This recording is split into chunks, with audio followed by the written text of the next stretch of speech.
Akasbani Imphal Ngangbam Nganthoi na pau pajari ahanbada maroiba pau Leibak ki atai mafamsingda pangthoknabagu Manipurdasu Swami Vivekanandagi mapok numit National Youth Day pangthokli. Think Health Think Pharmacy saiba hiramda jati thaki pharmacy singi numit pangthokli. Pradhan Mantri Narendra Modi nangasi Viksit Bharat Young Leaders Dialogue lisangani kuntaruk loisinbagi thoramda saruk yagani. Amasung Pradhan Mantri Narendra Modi amasung Germany ki Chancellor Friedrich Merz ka ngasi unaragani.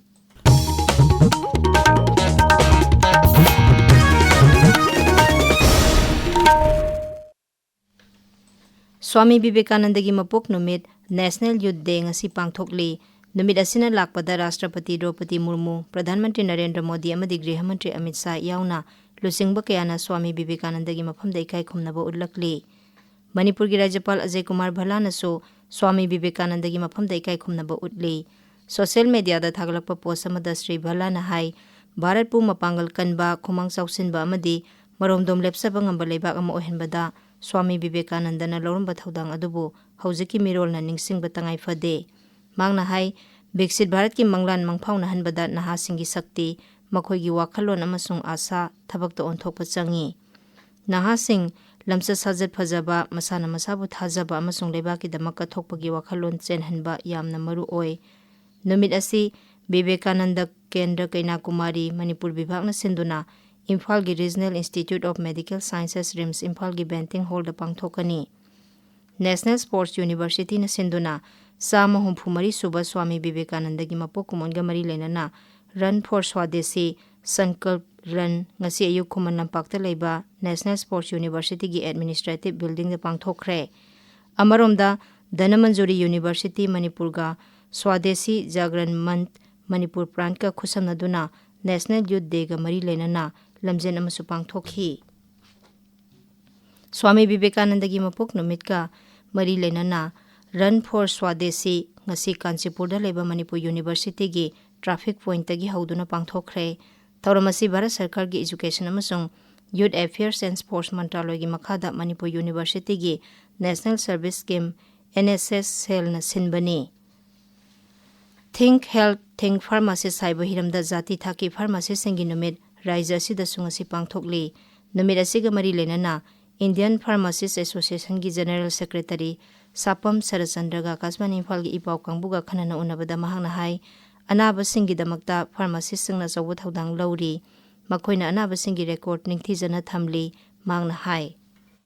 Akoi pharmacist haibasi sukna khaki maming tagi nate akoi pharmacist na safety amasung translator adegi prescription aduga drug amadi patient gi marakta akoi na yamna chawba bridge ama oibani adu pharmacist khudimukna doctor gi prescription sing mapung phana honor tawbiba council preparation aduga brand molecule sing check phajana tawbiba aduga patient da madugi matungina bibiba aduga akoi patient gi record sing mapung phana phajana maintain tawbiba thambiba aduga government gi site gi hayeng karigumba kanana kari pigi khoki haibagi maintenance lakpa matamda koina so tawba ngamnabi damukta aduga sigumba pharmacist haibasina chawba modern health care da su yamna chawba backbone amasu oi. Raijagi Directorate of Education School na Sinduna Thasi Kunmathoidagi Kunmari Phauba tongan ba masana singi district level trial selection pangthoklagani. Imphal Jilla gi ZEO Zone 2 Sports ki district coordinator Hizam Prem Kumar na thokpa cherolam gi matung ina football, mukna, badminton, athletics, chess, carom, yoga na singba masana singi trial selection asida mahiroi sing saruk yana bahairi. Security ga kanba section thawanga loinana National Highway Kuntra Taret Imphal Jiribam Lambida Nongmada Tangai Fadana Sangba Potlam Sing Puba Gari Mirpudara Mari Imphal Tamna Thokre Ekhoi gi Jiribam Paumi Ngathem Beswajet na hai Gari sing adu ngasi ayuk pung tarukta Imphal gi damak Jiribam Thadokhibani. Gari sing adu gi manungda LPG puba gari tara, petrol puba gari kuntra mathoi, diesel puba gari kuntra taret, kerosene puba gari ama, cement puba gari tara amasung atay polam sing puba gari sing yauri. Mitay irol iyek loy na silon apun balup milal kang lepaki sahi ahum thau pugadaw riba thau mising ngasi lining thau sana mahi temple board haying khongbal da wasak lobugi tharumama pang thokre. Tabi riba pawasi akasbani Imphal dagini.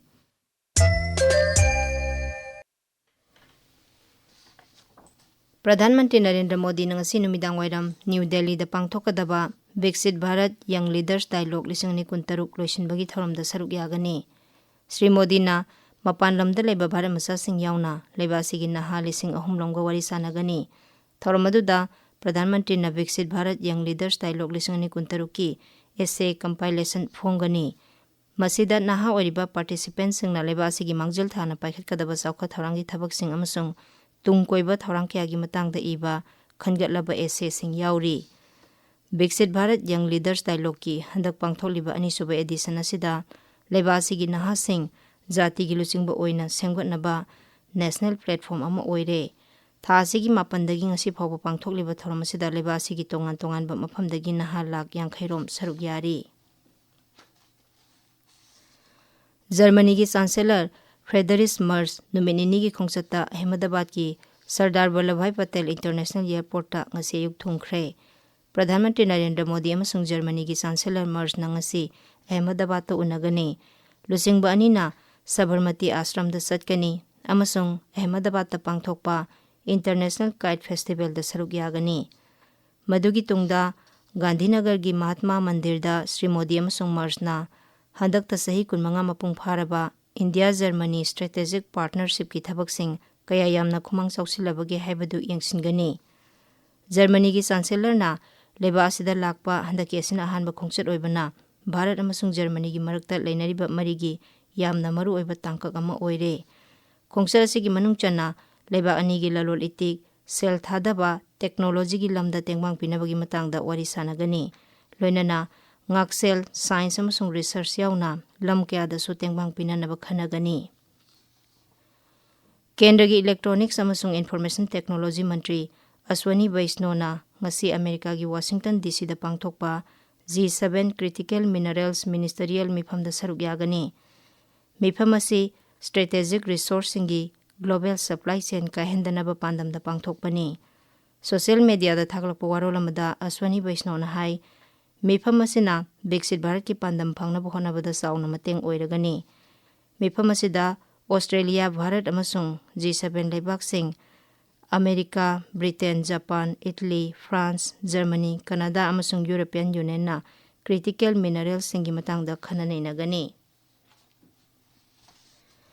Pradhan Mantri Narendra Modi na hairi leibak asida ahongba kaya purakpaga loinana ningthina saukhatlaba leiba ama oinaba lambida khumang yangna sangsilakli.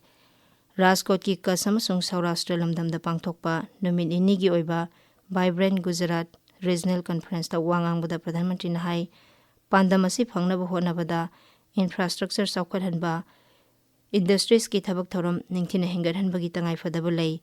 Masida malemgi leibak singna Bharat ta sel thadabinaba su Pradhan Mantri na malemgi industry lusingba singda appeal tauri. Mangna hai malemgi khwaidagi sauba gigawatt 30 gi clean energy park kasta semgatle.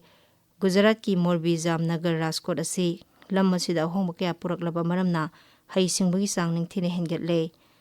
Malemgi leibak kaya ga lam asida samnahanba ngamle maramaduna mafam sing asibu mini Japan haina masana mingthonjare. Pradhan Mantri na Gujarat ki tongan bajila tereta Greenfield Smart Industrial Assets 12 video conferencing gi kuthangda hangdokhi. Series ahum gi nupagi ahanba ODI match da Bharat na New Zealand bu thoikre. Ngarang Gujarat ki Vadodara da sanakhiba ahanba match aduda yumbu Bharat na New Zealand bu wicket mari da thoikhibani. Ngarang numidang sanakhiba match da Women's Premier League cricket ta Gujarat Giants na Delhi Capitals bu ran mari da thoikre. Aroibada maroiba paw amuhanna leibak ketay mafamsing da pangthokna bagu Manipur da so Swami Vivekananda gi mapok numit National Youth Day pangthokli. Think Health Think Pharmacy saiba hiramda jati thaki pharmacy singi numit pangthokli. Pradhan Mantri Narendra Modi na ngasi Viksit Bharat Young Leaders Dialogue 2023 loisinbagi thoramda saruk yagani. Amasung Pradhan Mantri Narendra Modi amasung Germany gi Chancellor Friedrich Merz ka ngasi unaragani. Paulo Jare.